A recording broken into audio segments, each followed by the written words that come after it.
But one other method I want to propose that can help with combating an AI world is actively developing a growth mindset.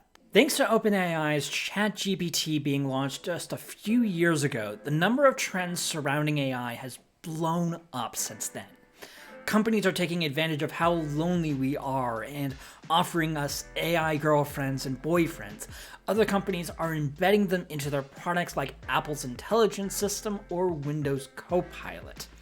People have started to use it regularly to ask AI questions and share some of their deepest, darkest secrets. All of this without much regard about damage this can have on people's minds or our environment. Regulating the entire industry to safeguard people from doing terrible things because an AI told them to is a start to solving this issue. But as countries are dragging their feet with regards to that, and overuse and expansion continues to grow over time, finding ways to mitigate AI usage and having a better relationship overall really comes down to us, as consumers and as people. Because the methods that AI is being used largely right now, and the decisions that heads of these AI companies are making, aren't exactly giving the sense that this is for the benefit of humanity or a very good thing that we should all be doing.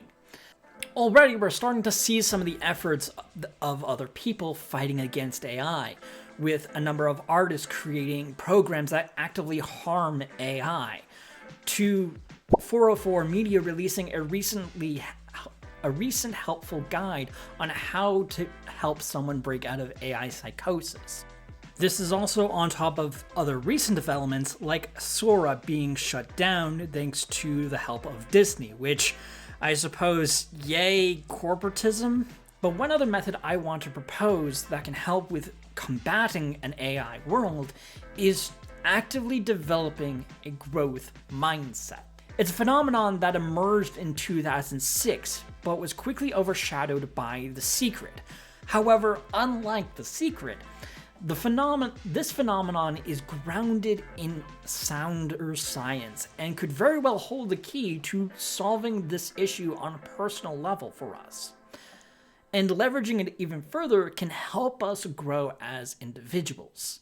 So let's talk about this, how a growth mindset can not only free us from an AI world, but make us better people by leveraging it. Brought forth in 2006 by Carol Dweck, Dweck released a book titled Mindset that detailed exactly what a growth mindset is and how we can develop one. I personally haven't read the book, but the numerous articles that I've spent reading on the subject that cover the book, and also just reading up on what a growth mindset is, makes me believe that this isn't just some nonsense, that this isn't just some pseudoscience that is done by a very eccentric scientist that's out in the corner of the science community. Mostly. What? I'll be getting into the sort of pseudoscience part in just a little bit, but the overall premise of a growth mindset is a simple one. Dweck argues that there are two kinds of mindsets that we have: a fixed mindset and a growth mindset. Depending on which mindset you have, how you view the world, how you grow, and how you see the challenges that you face will differ wildly based on these mindsets that you have, or based on which mindset that you have in particular. A fixed mindset will more likely remain very rigid and will settle things in absolutes. If you fail at something, that means you suck at that thing and should avoid it at all costs because you know that you're going to be getting the exact same result, is a way of thinking that a fixed mindset will help with nurturing. No. You know what that means? No. What? It means you have no skills and you're a loser!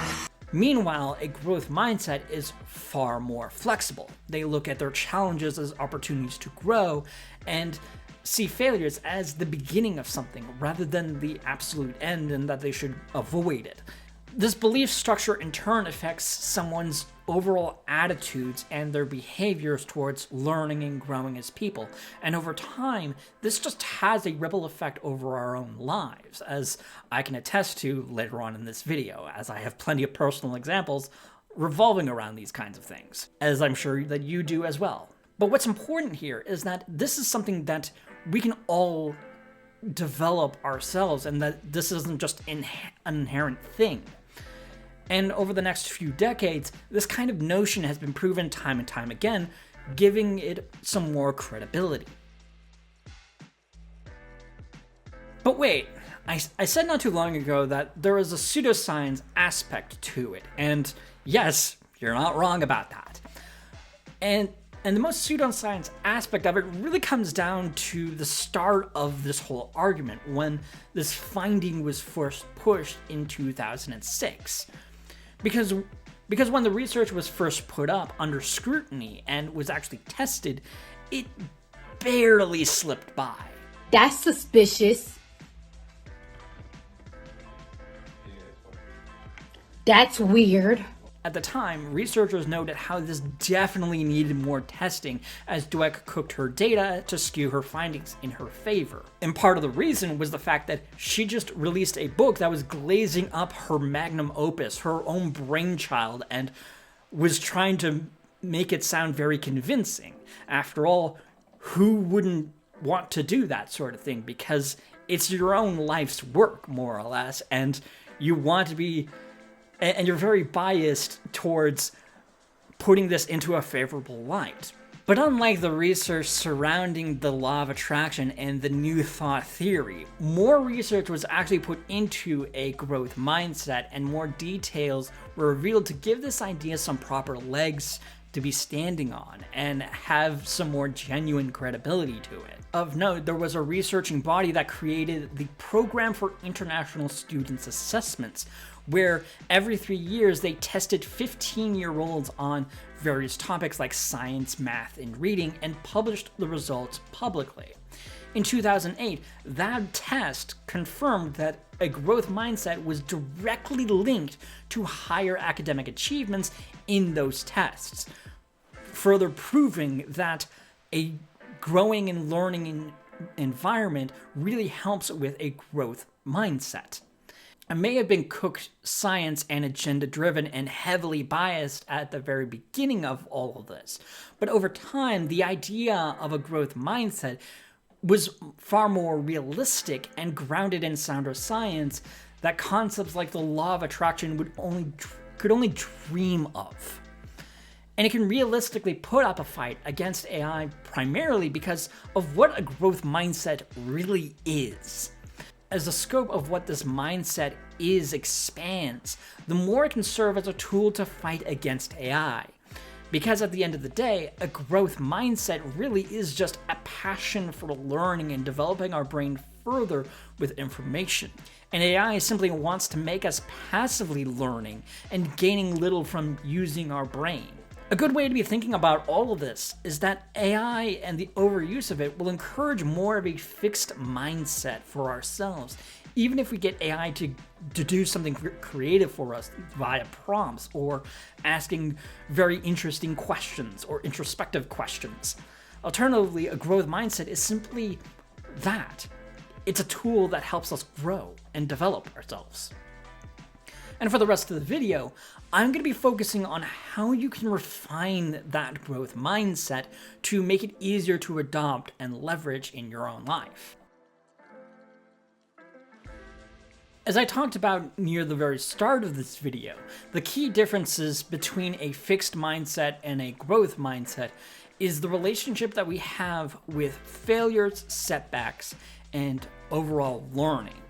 In an AI world, we're more likely to lean into being a very fixed mindset as we get absorbed into AI slop. One of the biggest factors to resisting what this AI world is forcing onto us is to mitigate the use of it or to remove it entirely.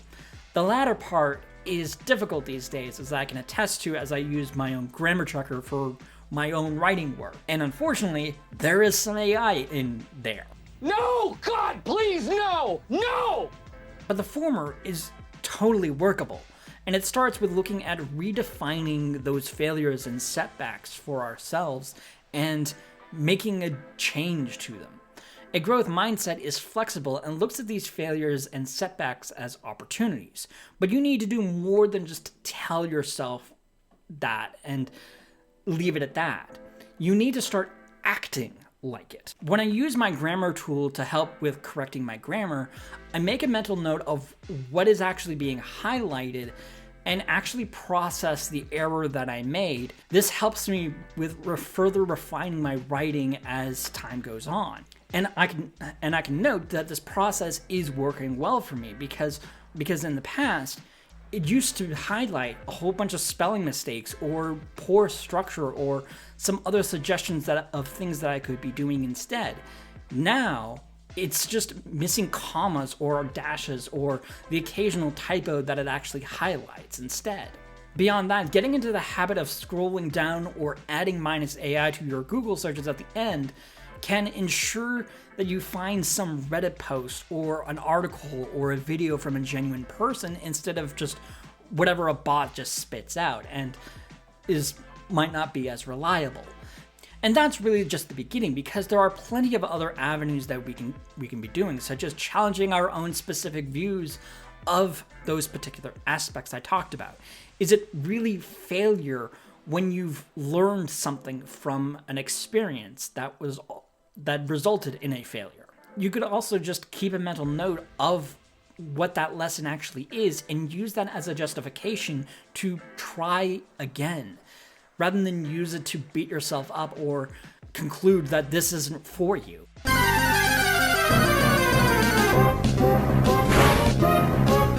They ask you how you are, you just have to say that you're fine. Consider looking at other qualities such as persistence and patience for how you should be acting around those moments, and find a way to practice that for yourself and develop those things too. Redefining takes action, and when you do that, you gain more control over yourself, and you're far more capable to combat against AI as a result of that. What also helps is learning about who you are and ultimately how you learn. Doing so is a matter of introspection and discovery, specifically in what teaching methods help you to retain information and process better. This is key because our education system doesn't always do the greatest job with these kinds of things. For sure, they talk broadly about learning and teaching methodologies, but it's your job to piece together what actually works for you and to actually apply that in your own life.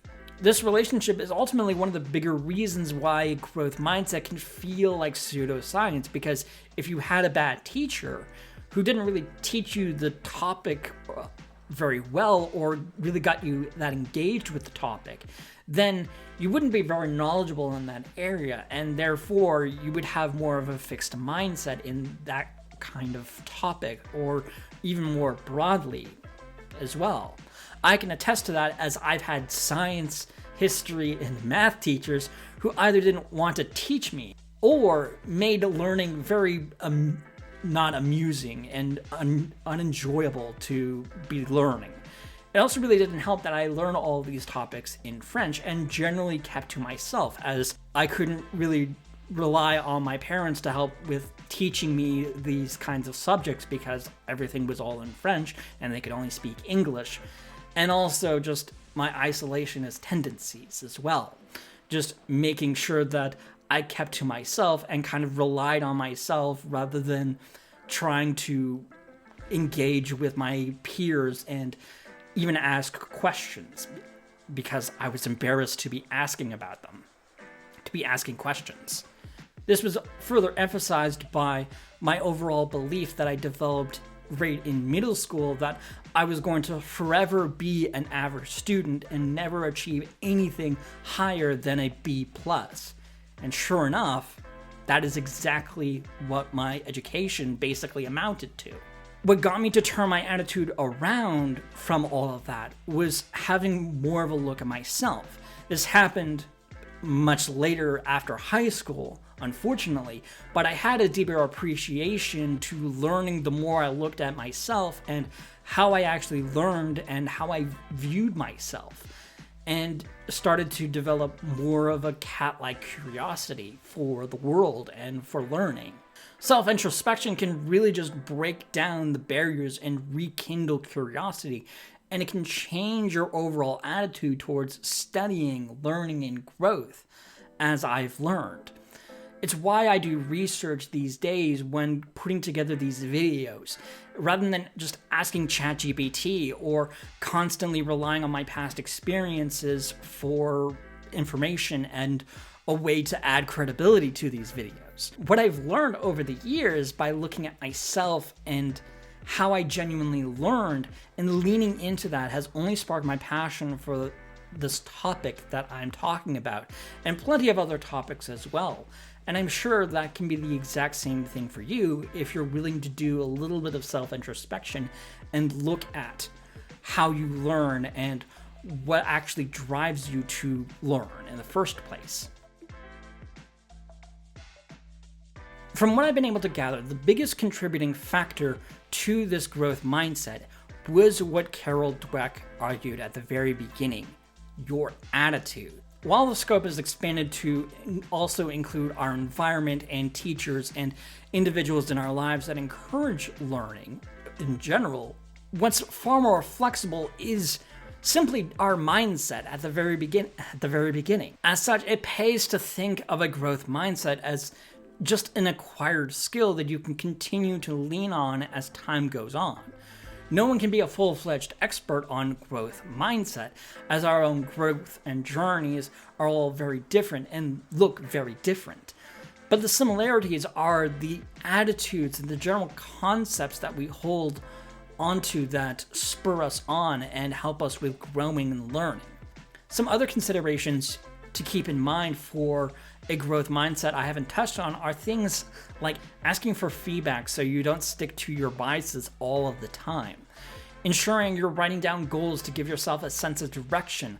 Also, this can encourage learning opportunities in an industry that you're unfamiliar with as well. Talking to other people about what you're learning, as this is a means of reinforcing information and helping you to recall information and thus retaining that information. Focusing on the silver linings and positive things that from learning and growing to keep you motivated and keep you learning. And most importantly, using our brain for the vast majority of creative processes or any other endeavor for that matter. These may seem like very inconsequential things, but to a growing mindset, these shape our overall attitude and our thought process on learning and growth. Being curious and willing to explore the topic is effectively what a growth mindset is all about. And if you're able to retain that information and continue to learn, you'll only be growing more as time goes on. Thank you guys so much for watching the entirety of this video. It would really mean a lot to me if you left a like on this video and also subscribe to my channel for more content in the future. I love you guys.